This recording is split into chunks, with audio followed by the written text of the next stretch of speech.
हाय students, आज आपण बघणार आहोत सॉलिड स्टेटचा next concept that is a coordination number. Okay, coordination number. हा जो कोऑर्डिनेशन नंबर आहे ना, या कोऑर्डिनेशन नंबरवरती तुमच्या CETला आणि तुमच्या MCQला भरपूर प्रश्न विचारले जातात. म्हणजे this is a very important concept regarding the CET and this board exam. Okay, coordination number वेगवेगळ्या टाईपचे तुम्हाला कंपाऊंड्स दिले जातात, ॲटोम दिले जातात आणि सेंट्रल ॲटोमचं कोऑर्डिनेशन नंबर तुम्हाला विचारलं जातं. सो फर्स्ट आपण बघूया कोऑर्डिनेशन नंबर म्हणजे काय. Okay, so I will give the one example. हा तुमचा एक सेंट्रल आहे, सेंट्रल ॲटोम. ओके, हा सेंटर आहे. त्यानंतर या ॲटोमला बघा किती जण अटॅच आहेत, किती ॲटोम्स अटॅच आहेत. तर 1 2 3 4 5 6 7 8. ओके, समजा या ॲटोमनासुद्धा एक लेअर अटॅच्ड आहे. ही पहा, याला आपण काउंटिंग केलं तर 1 2 3 4 12 ॲटोम्स आहेत. ओके, सेंट्रल ॲटोमला हे पहिले 8 जे आहेत ते काय आहेत, स्ट्रॉंगली, म्हणजे हे ॲटोम्स डायरेक्टली अटॅच आहेत. ओके, किती, 8 ॲटोम्स. आणि जर पुढचे तुम्ही 12 ॲटोम्स पाहिलेत तर हे इनडायरेक्टली अटॅच्ड आहेत, indirectly attach to central atom CA. Okay, this is directly attach to CA. तर याच्यामध्ये जे डायरेक्टली अटॅच्ड आहेत त्यांचा नंबर काउंट करायचा आणि ते म्हणजे कोण तुमचे, तर कोऑर्डिनेशन नंबर. किती सोपं आहे बघा. तर आपण असं म्हणू शकतो, हा जो एक कंपाऊंड आहे ज्याचं नाव A आहे त्याचा कोऑर्डिनेशन नंबर आहे 8. कारण 8 ॲटोम्स हे काय आहेत, तर डायरेक्टली अटॅच्ड आहेत तुमच्या A या सेंट्रल ॲटोमशी. ओके, मला वाटतं एवढा कन्सेप्ट सगळ्यांना समजला असेल. तर आता आपण याची डेफिनेशन लिहिणार आहोत. हे बघा, the number of nearest neighbour or surrounding or directly attached to the central atom, that number is called as coordination number of that atom. Okay, म्हणजे असे नंबर की जे तुमच्या सेंट्रल ॲटोमला एकदम जवळून अटॅच असतील किंवा त्याच्या आजूबाजूला असे डायरेक्टली अटॅच असतील, त्या नंबरचा काउंट करायचा, त्या ॲटोमच्या नंबर्सचा काउंट करायचा आणि ते म्हणजे कोण आहेत, तर that is the coordination number of that atom. That is a definition. 1 मार्काला याची डेफिनेशन येऊ शकते एक्झामला. ओके, आता या कोऑर्डिनेशन नंबरचे काही 2 केसेस आहेत, ते खूप महत्त्वाचे आहेत. ते आता आपण बघूया. That is cases of coordination number. Okay, that cases of coordination नंबरमध्ये 2 केसेस असतात ज्या की अतिशय इझी आहेत. पहिली केस आहे त्याची closely packed. Okay, closely packed. आणि सेकंड केस आहे, second case is a loosely packed. Okay, first closely packed, second that is a loosely packed. So first we will see that is a closely packed. बघा, इथे हा काय आहे, तर central atom आहे.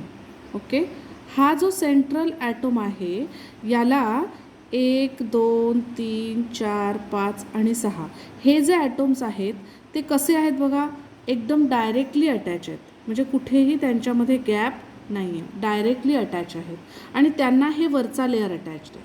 Okay, so they are a very closely packed.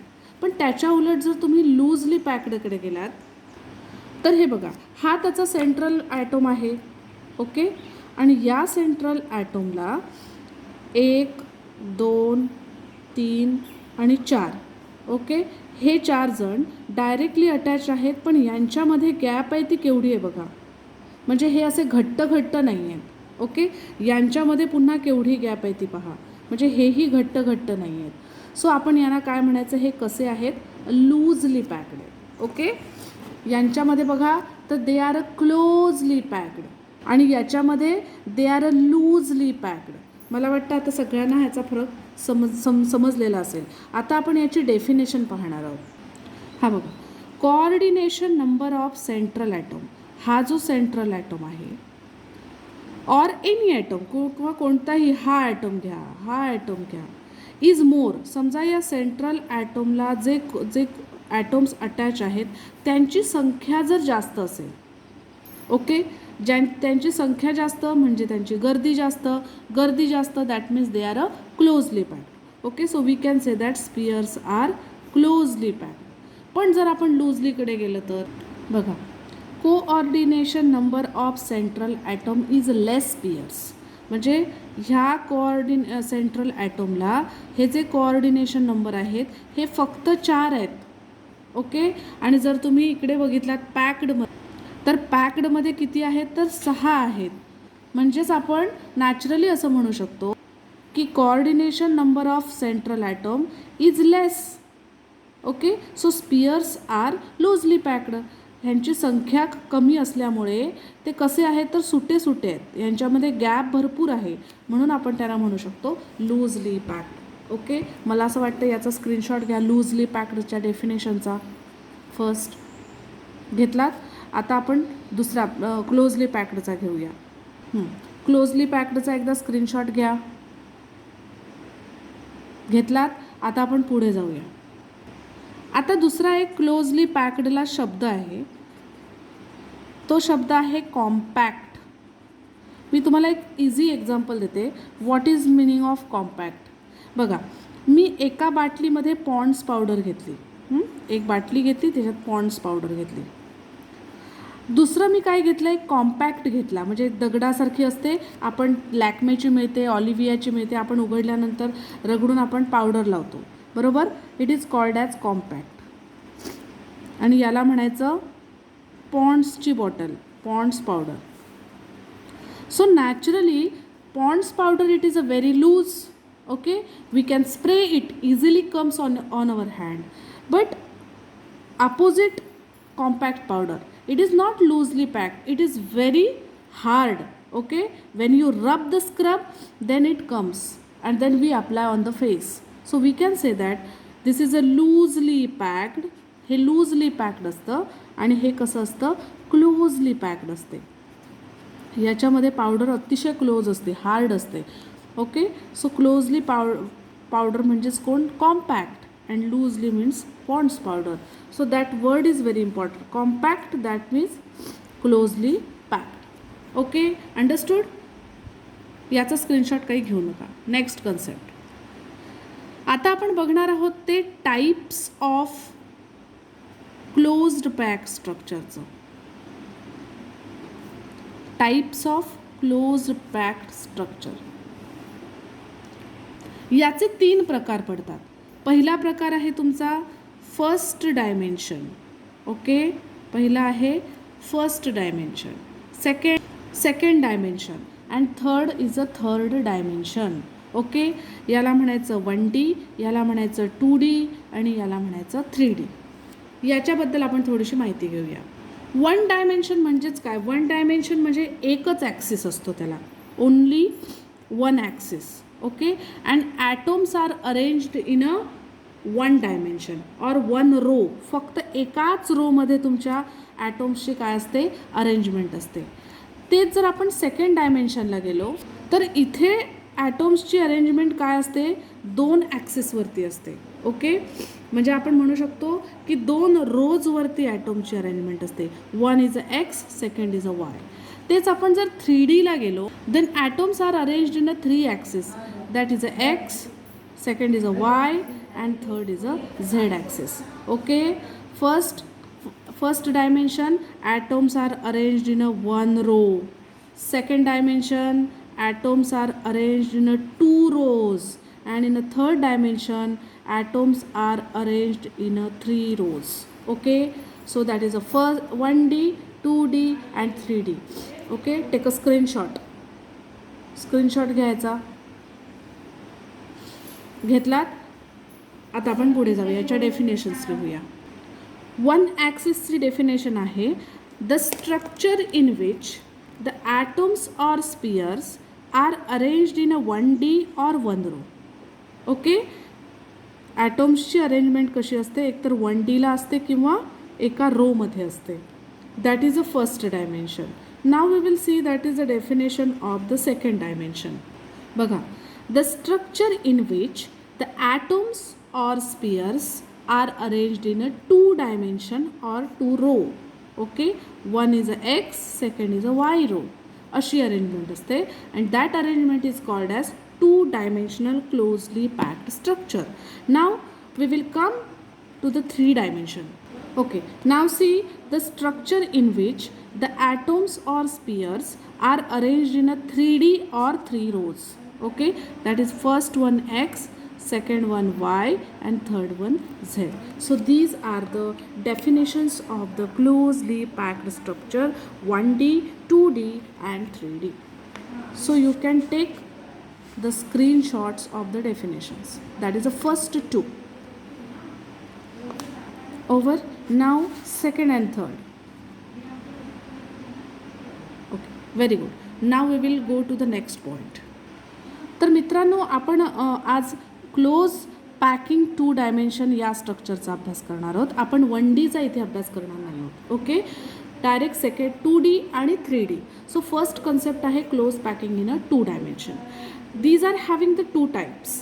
Okay, ही जी 2 डायमेन्शनची जी तुमची क्लोज पॅकिंग होते ही 2 प्रकारे होते.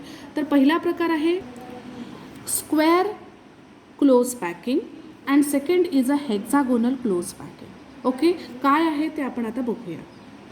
फर्स्ट आपण बघूया की स्क्वेअर क्लोज पॅकिंगमध्ये टाईप ऑफ पॅकिंग कसं असतं, म्हणजे त्याची कशी ॲटॉम्सची अरेंजमेंट असते या स्क्वेअर क्लोज पॅकिंगमध्ये, ते आपण पहिलं बघणार आहोत. तर याच्यामध्ये जी अरेंजमेंट असते ना ती ए टाईप ऑफ पॅकिंग असतं. तर व्हॉट इज ए म्हणजे तुमचा एक ॲटोम. ओके, ॲटोम म्हणजे ए घेतला आहे आपण. तर हे ए टाईप कसं असतं, तर याचं जे पॅकिंग असतं त्याचं जे स्ट्रक्चर असतं ते खालीलप्रमाणे असतं. हा तुमचा एक सॉलिड आहे आणि या सॉलिडमध्ये या ए टाईपचं पॅकिंग असतं असं 1 2 3 4 5 6 22 23 24. ओके, अशा पद्धतीने तुमच्या ॲटोमचं काय असतं, पॅकिंग असतं. आता यातला जर समजा तुम्ही कोणताही एक ॲटोम उचला, कोणताही तुम्हाला वाटलं की ओके आपण हा एक ॲटोम घेऊया, हा तुमचा आपण कन्सिडर केला की हा तुमचा काय आहे तर सेंट्रल ॲटोम आहे. That is a central atom. Now see here that central atom is attach to the closely means directly attach to how many atoms. So 1 हा नसतो, हा या दोघांच्या मध्ये असतो. सो हा अटॅच नाही. त्यानंतर असतो हा. ओके, त्यानंतर असतो हा आणि हा. हे तुमचे काय आहेत तर या ॲटोमशी क्लोजली अटॅच आहेत आणि बाकी हे असे खाजीत म्हणजे या दोघांच्या मध्ये असे खाजणीत अडकलेले असतात. यांचा या ॲटोमशी काहीही संबंध नसतो, यांच्यामध्ये गॅप असते. पण हे जर तुम्ही 2 ॲटोम पाहिलेत, 4 ॲटोम 1 2 3 and 4 हे तुमचे काय आहेत तर सेंट्रल ॲटोमला अटॅच असतं. So that is the type of packing. 4 atom असतात आणि 4ांचा काय बनतो तो स्क्वेअर बनतो आणि म्हणून याला नाव दिलं आहे square close packing. Okay, 4 atom असतात आणि तुम्हाला माहिती आहे 4 पॉईंट्स एकत्र केले तर कोण बनतो स्क्वेअर बनतो आणि म्हणून याला नाव दिलं आहे स्क्वेअर क्लोज पॅकिंग. ओके, सगळ्यांना समजलं. स्क्रीनशॉट काढून घ्यायचा स्क्वेअर क्लोज पॅकिंगचा. काढला. आता आपण जाऊया हेक्झागोनलकडे. Type of packing hexagonal close पॅकिंगचं कसं असतं ते आता आपण बघणार आहोत. याच्यामध्ये जे असतं ना याच्यामध्ये A B type of packing असतं. A B type of packing असतं.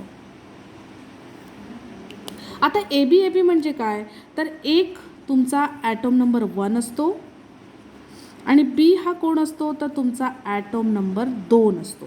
म्हणजे याच्यामध्ये किती ॲटोम्स असतात तर टोटल 2 आणि याच्यामध्ये किती ॲटोम्स असतात तर टोटल एकच असतो A. That is the first difference. आता आपण बघूया टाईप ऑफ पॅकिंग कसं असतं. हा तुमचा एक सॉलिड आहे. ओके, आणि याच्यामध्ये तुमचे सगळे ॲटोम्स जे असतात ते क्लोजली पॅक्ड असतात आणि ते अशा पद्धतीने असतात. हे पहा, हे अशा पद्धतीने असतात. ओके, ॲक्च्युली जर तुम्ही याचा स्टडी केलात ना तर हे कसे असतात माहिती आहे का. हे आता आपण पेजवर असं काढतो आहे, ॲक्च्युली ते असे असतात. हे बघा, हे ही तुमची सगळी खालची लेअर आहे. ही सर्व एक लेअर असते खाली. हे बघा, ही अशी लेअर असते आणि त्याच्यावरती हे तुमची सेकंड लेअर असते. आपण जर दुसऱ्या कलरने दाखवायचं झालं तर अशी, हे बघा, ही अशी लेअर असते. आणि खालची जी लेअर असते ती तुमची बेसिक ए असते आणि ही जी वरची लेअर असते ना, ही बीची असते. ही बघा, अशी असते. तर त्याचं आपल्याला हे असं जर दाखवलं तर फार किचकट वाटेल, म्हणून आपण असं सुटं काढून घेतलं आहे. आता आपण बघूया, याला म्हणायचं ही जी लेअर खालची आहे ही कोणती आहे? एची लेअर आहे. आणि ही वरची जी आहे ही काय आहे? बीची लेअर आहे. ओके. आता याला हेक्झागोन असं का म्हणतात? याच्यातला तुम्ही कोणताही एक ॲटम उचला. समजा आपण जर उचलला आपण जर एक बी ॲटम उचलला, हां, तर याला आता क्लोज कोण आहेत ते बघूया. याला हा अटॅच असतो 1 2 3 4 5 आणि 6, म्हणजे टोटल किती जण अटॅच आहेत? 6. जर आपण याचं स्ट्रक्चर काढलं तर कसं येतं पहा, हेक्झागोन येतो. जेव्हा 6 पॉईंट्स एकमेकांना अटॅच असतात तेव्हा कसं स्ट्रक्चर येतं? तर हेक्झागोन स्ट्रक्चर येतं. आणि म्हणून याला म्हणायचं hexagonal close packing structure. Okay. 6 points एकत्र येतात म्हणून त्याला म्हणायचं हेक्झागोनल क्लोज पॅकिंग स्ट्रक्चर. इथे 4 जण एकत्र येतात आणि जेव्हा 4 पॉईंट्स एकत्र येतात तेव्हा चौरस होतो, म्हणजेच it is called as square close packing system. Okay. In that packing system only one type of atom is present and it creates square. Now see square. Okay. and in hexagonal 6 atoms are very close and directly attached to the central atom B and it forms hexagon. So it is, this packing is called as hexagonal close packing. Understood? That is the first point. Now we will see that is the second point. Stacking layer in a square close packing. Okay. Stacking म्हणजे काय? Stacking pattern कसा असतो याचा? Stack म्हणजे काय? एकमेकांवर ठेवणे. तर याच्यामध्ये तर फक्त आणि फक्त ए ॲटम्सच असतात. मग यांची अरेंजमेंट कशी असते? तर अशी असते, म्हणजे हा सुद्धा तुमचा ए ॲटमच आहे, हा पण ए ॲटम आहे आणि या ॲटमवरती ए ॲटमच स्टॅक केलेला आहे, म्हणजे हा पण वरची लेअरसुद्धा एचीच आहे. ओके. म्हणजे दोन्ही लेअर ह्या कशा आहेत? तर ए ॲटमच्याच आहेत असं आपण म्हणूया. म्हणजे ए ॲटमची वरची लेअरसुद्धा काय आहे? ए ॲटमच आहे. So we can say that A layer of sphere is stacked over the A atom. आता आपण हेक्झागोनकडे जाऊया. आता इथे बघा 3 कलर्स आहे. ही लेअर आहे तुमची एची, म्हणजे इथं अशी खाली एची लेअर आहे. ओके. ए लेअरवरती तुमचं काय आहे? तर पुन्हा ऑरेंज कलरची जी दिसते ना, ही तुमची बी लेअर आहे. ओके. म्हणजे याच्यावरती ही पुन्हा बी लेअर आहे. ओके. आणि पुन्हा ब्लॅक कलरची जी दिसते ना, जे ब्ल्यू कलरने मी शेड केली आहे, ती पुन्हा ए लेअर आहे. ओके. म्हणजे याच्यावर पुन्हा तुमची ए लेअर असणार आहे. सो अशा रीतीने 3 लेअरनी तो बनला आहे. ए बी ए, म्हणजे 2 प्रकारचे ॲटम्स आहेत. ओके. सो आपण असं म्हणू शकतो A layer is stacked over another B layer and again stacked over the A layer. Okay. म्हणजे कशी लेअर आहे? ए लेअर आहे, ती स्टॅक्ड कशावर केलेली आहे? स्टॅक्ड ओव्हर बीवर केलेली आहे आणि बी पुन्हा स्टॅक्ड ओव्हर कशावर झालेली आहे? तर एवर झालेली आहे. सो ए बी ए अशा रीतीने ती तयार झालेली आहे. So this is a stacking pattern in the hexagon close packing structure. Okay. That is a stacking pattern. मला वाटतं सगळ्यांना इथे समजलं असेल. आता आपण जाऊया की स्क्वेअर कसा मिळतो तोही तुम्हाला मी दाखवलेला आहे. त्यानंतर कशा ॲक्सिसने ते असतात तेही तुम्हाला दाखवलेलं आहे. आता आपण बघूया की त्याचा कोऑर्डिनेशन नंबर किती असतो. बघा, coordination number in a square close packing and coordination number in a hexagonal close packing. आता आपण काढूया. इथे काय असतं बघा, ही तुमची जी लेअर आहे, या लेअरमध्ये किती जण अटॅच आहेत? पहिल्यांदा आपण 2Dचं स्ट्रक्चर काढूया. इथं हे तुमचं 2Dचं स्ट्रक्चर आहे, बरोबर. याच्यामध्ये काय आहे? याच्यामध्ये हा जो एक आहे सेंट्रल ॲटम, हा किती जणांशी डायरेक्ट अटॅच आहे? 1 2 3 आणि 4.